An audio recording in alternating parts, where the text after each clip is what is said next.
নমস্কাৰ বন্ধুসকল, মই পাৰ্থ আৰু আপোনালোক সকলোকে মোৰ ইউটিউব চেনেলটোলৈ স্বাগতম জনাইছোঁ। তো আজি আপোনালোকক দেখুৱাম পানৰ বিশেষ কাটিং পদ্ধতি আৰু পান গছত কেনেকৈ জৈৱিক সাৰ প্ৰয়োগ কৰা হয়। ভিডিঅ'টো ভাল লাগিলে প্লিজ লাইক এটা কৰি দিব আৰু চেনেলটো যদি আপোনালোকে ভাল বুলি গণ্য কৰে তেনেহ'লে চেনেলটো ছাবস্ক্ৰাইব কৰি কিনাৰতে থকা বেল আইকনটো প্ৰেছ কৰি অল কৰি ল'ব, যাতে ভিডিঅ' নটিফিকেশ্যনবিলাক সোনকালে পাই থাকিব পাৰে। আহক তেন্তে ভিডিঅ'টো আৰম্ভ কৰোঁ।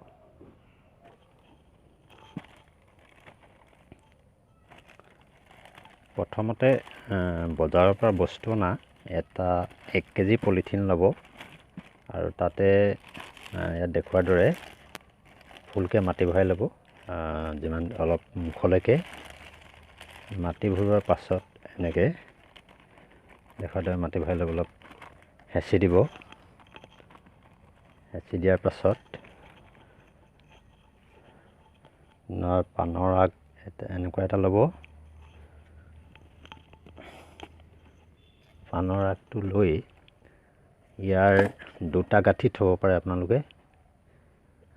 দুটা গাঁঠি থ'লে মানে এইটো চাওক, এটা দুটা গাঁঠিত আপোনালোকে কাটিব পাৰে। এটাটোত থ'ব পাৰিব, ইয়াতে কাটি দিব। আৰু এইটো ভাঙি গ'লে একো নহয়, এটা দুটা ইয়াতে কাটিব। এইটো মই 3টা বনাব পাৰোঁ, তো আপুনি মই এইটোৱে লৈছোঁ। তো এইটো আপোনালোকে কি কৰিব, এটা গাঁঠি ওলাই থাকিব আৰু এটা গাঁঠি আপোনাৰ তলত থাকিব। প্ৰথমে আপুনি জৈৱিক সাৰ অলপ দি ল'ব, এনেদৰে জৈৱিক সাৰ অলপ ইয়াত দেখুৱাৰ দৰে দি ল'ব। জৈৱিক সাৰটো দিয়াৰ পাছত অলপ দিব। পানৰ কাটিংডোখৰ আপোনালোকে দি দিব ইয়াতে এনেকৈ কৰি। দিয়াৰ পাছত ইয়াৰ ওপৰত অলপ মাটি দিব লাগিব। মাটিটো এনেকৈ দিব যাতে গুৰিটো অলপ ওলাই থাকে। আৰু দুটা গাঁঠি আছে, যিহেতু পানৰ টুকুৰাটো সৰু হৈছে, গতিকে সাৱধানে দিব লাগিব।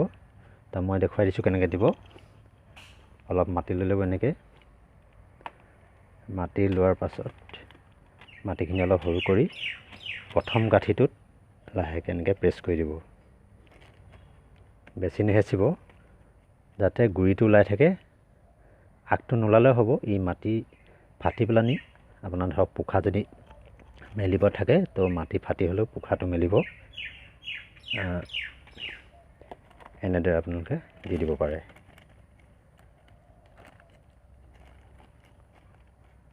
এনেদৰে দি দিব পাৰে।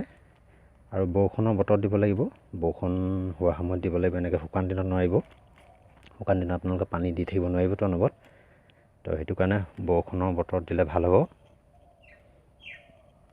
এইটো ছিষ্টেমত দিব। মই এবাৰ দেখাই দিছোঁ, এইটো চাই লওক। আগটো ওলাই আছে আৰু ইয়াতে মাটি দিছোঁ অলপমান, গুৰিটো ওলাই আছে। তেনেকৈ আপোনালোকে কাটিং কৰিব পাৰে।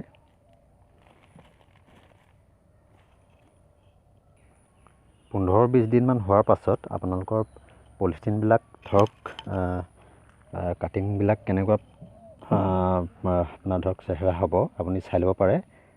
এইখিনি হৈছে আপোনাৰ 15 দিন হৈছে, 15 দিনৰ পৰা 20 দিন। তো চাই ল'ব পাৰে পোখা কেনেকৈ মেলিছে এইবিলাকত। এইটো আপুনি চাব পাৰে, পোখা মেলিছে, এনেদৰে পোখা মেলিছে চাব পাৰে।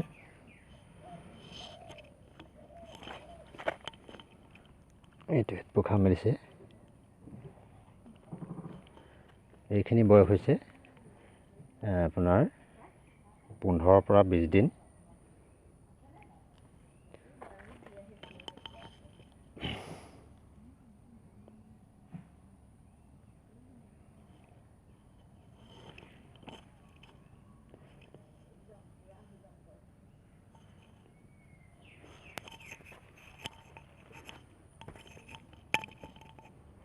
এইটো চাব পাৰে ধুনীয়াকৈ পোখা মেলিছে।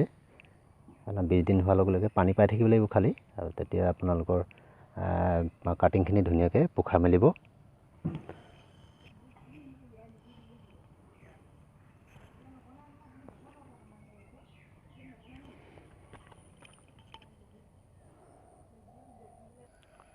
35 পৰা 45 দিন হোৱা আপোনাৰ কাটিং পাণ মই দেখুৱাইছোঁ। মই কৰিছিলোঁ এইবিলাক ইয়াতে আছে, আপোনাৰ অলপমান চাই ল'ব পাৰে। এইখিনি হৈছে আপোনাৰ 35 পৰা 45 দিন হৈছে।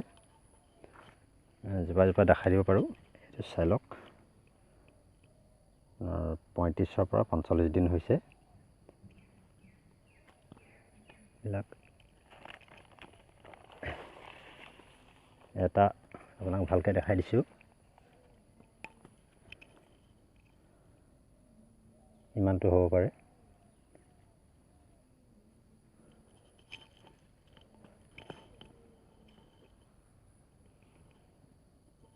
চেহেৰাটো ভালে হৈছে, বেয়া হোৱা নাই। পলিথিনত কৰিছোঁ আৰু ৰোৱা সময়ত এইবিলাকক পলিথিনকেইটা কাটি ধুনীয়াকৈ তামোল গছ বা আপোনাৰ বাঁহত দি দিব পাৰে।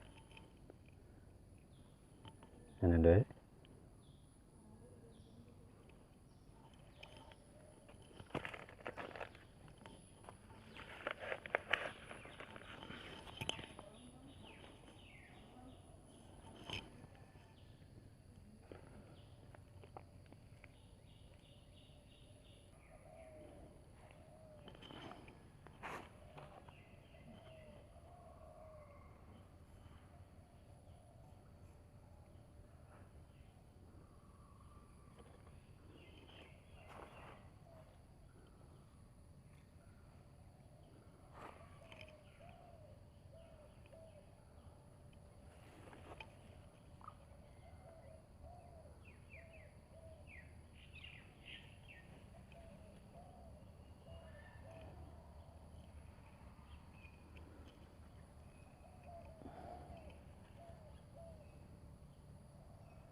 সত্তৰৰ পৰা 90 দিন এইখিনি পাণৰ বয়স হৈছে। তো এইখিনি মই বস্তাত দি চাইছিলোঁ আৰু ইহঁতৰ বয়স বৰ্তমান 70 পৰা 90 দিন হৈছে। যথেষ্ট ওখ হৈছে আৰু ইহঁতকো একেই ধৰণে কাটিং কৰিছিলোঁ আৰু জৈৱিক সাৰ প্ৰয়োগ কৰা হৈছিলে ইয়াতে। আৰু যিহেতু মই বস্তাতে দি চাইছোঁ, ট্ৰাই কৰি চাইছিলোঁ কেনেকুৱা হয়, তো ঠিকেই ফলটো পাইছোঁ। যথেষ্টখিনি ওখ হৈছে, আপোনালোকে চাই ল'ব পাৰে।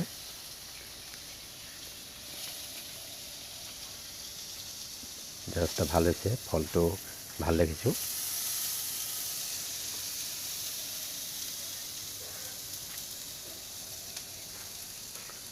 জাষ্ট ট্ৰাই কৰি চাইছিলোঁ বস্তাত কেনেকুৱা ধৰণৰ চেহেৰা হয়। তো ঠিকেই আছে, বেয়া হোৱা নাই।